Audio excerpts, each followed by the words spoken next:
Bugungi kunda yurtimizda huquqbuzarliklar profilaktikasi va jinoyatchilikka qarshi kurashish borasida kompleks chora-tadbirlar amalga oshirilmoqda. Joylarda o'tkazilayotgan sayyor sudlar davomida esa jinoyatchilikning oldini olish yuzasidan targ'ibot ishlari amalga oshirilib, jinoyatga moyilligi bo'lgan shaxslarga nisbatan qonuniy tartibda choralar ko'rilmoqda. Jinoyat kodeksining 42-moddasiga ko'ra jazo mahkumini axloqan tuzatish, uning jinoiy faoliyatini davom ettirishga to'sqinlik qilish bilan birga yangi jinoyat sodir etilishini oldini olish maqsadida qo'llaniladi.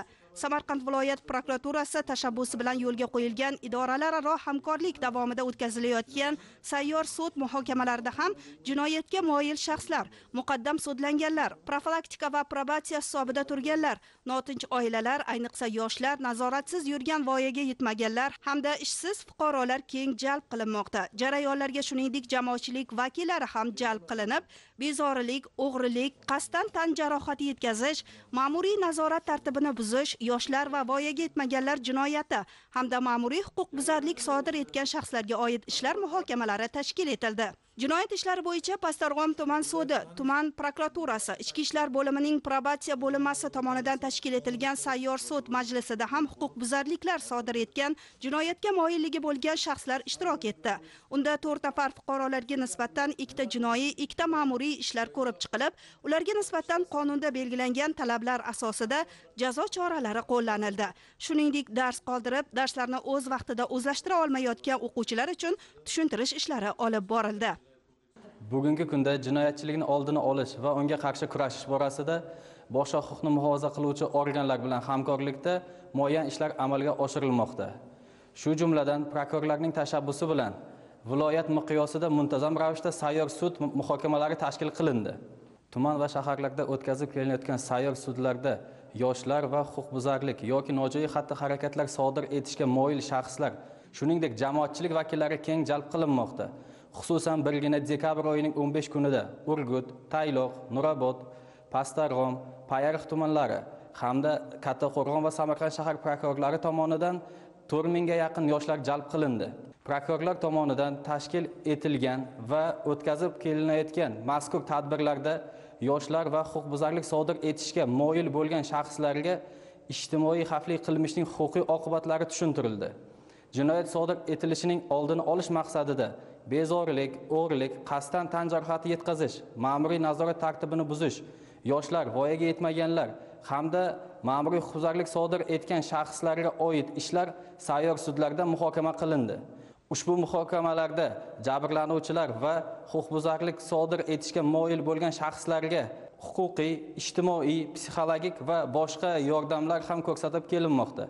Viloyat va tuman shahar prokuraturalari tomonidan bu boradagi nazorat tadbirlari davom etmoqda.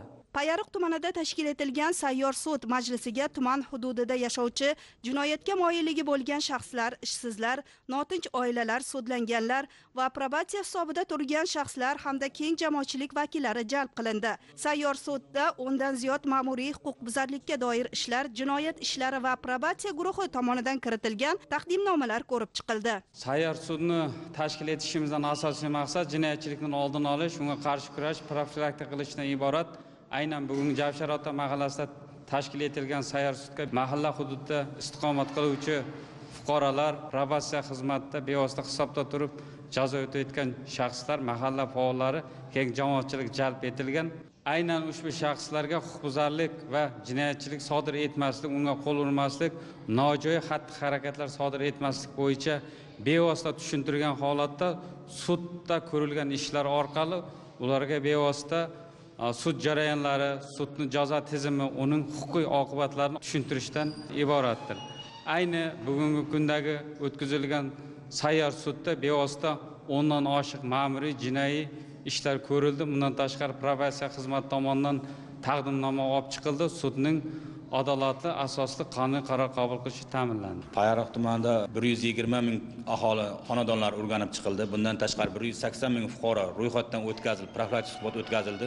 Shundan 178 ta ma'muriy huquqbuzarlik aniqlanib, unga tegishli tartibda ma'muriy bayonnomalar tuzildi. Bundan tashqari 37 ta huquqbuzarlikdan jabrlangan xotin-qizlarga himoya orderlari berildi. Bundan tashqari 28 nafar fuqaro spirtli ichimlikka ro'j qo'ygan shaxslarga nisbatan majburiy jamoat tartibida joylashtirildi.